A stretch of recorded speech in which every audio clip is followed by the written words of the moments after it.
nobody knows what's going to happen, but what we can think about and plan for is the economic impacts that might result.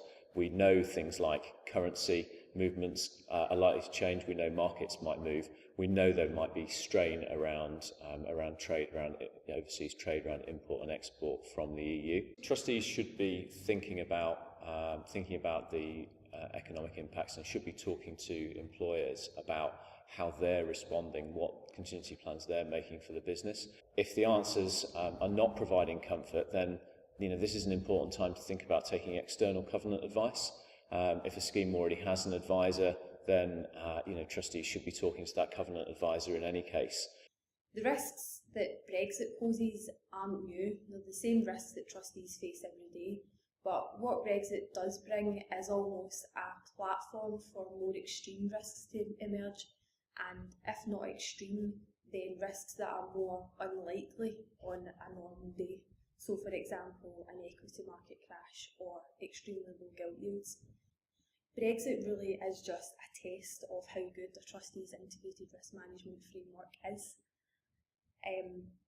By doing all the thinking up front, by developing this framework, it means that when we get to March or round about that date and these extreme risks start to emerge, trustees can be very proactive in terms of the decisions that they make and not reactive.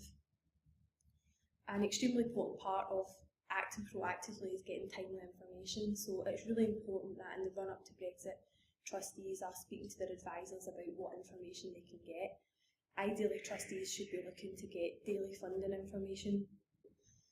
Trustees should also have access to scenario planning tools that allow them to understand the impact of certain scenarios. So, for example, if we did enter a very low gilt yield environment, if gilt yields fell by 1%, how does that affect your pension scheme? Again, by thinking about this up front and by having the actual answer, it allows you to put in place very detailed contingency plans. Trustees should also be aware of any employer-sponsored exercises that are going on. So, for example, liability management exercises where members are getting various options. Also, if payments are due out of the scheme, trustees might want to consider disinvesting some money now to avoid having to disinvest assets at inopportune times if there is market volatility in and around Brexit. Overall, from an actuarial perspective, planning is key. So, having these discussions up front, having that integrated risk management framework in place, means that you identify what could happen and you agree now what your contingency plans would be.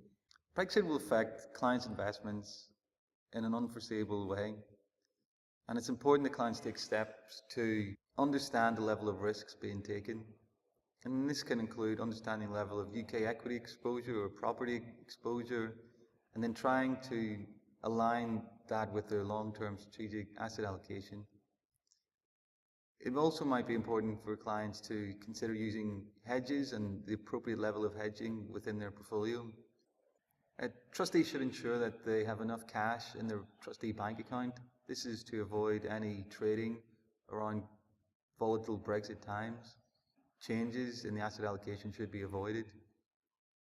It's important as well to remember that some members may be concerned with their employer if they are going to be adversely affected by Brexit, and there may be an increase in transfer values requests.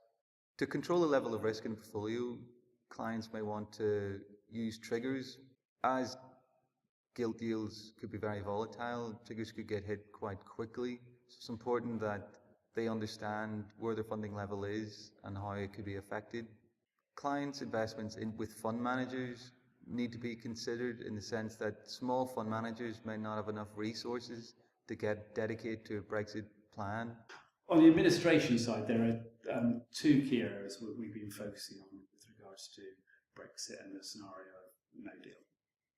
First is making sure we're prepared for the potential difficulty of paying our pensions based in the EU. And the second one is during that transition period, making sure that we've got sufficient funds in our bank account in order to meet our administration outgoings.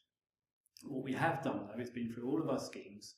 We're aware of all our schemes who've got pensioners who reside in the EU. We know which ones have got UK bank accounts, which ones have got EU bank accounts. So as and when more information does become available, we are going to be in a position to act quickly. What we will be doing going forward is we need to liaise with our investment managers and the trustees just to understand on this. The other issue with regards to making sure that we have sufficient funds to meet their outgoings is whether they perhaps want to consider holding a higher float in the bank account just to make sure that things run smoothly. Again, with regards to advising our clients, there are still a lot of uncertainties. We're providing reassurance with regards to the fact that we are in a position to move forward quickly.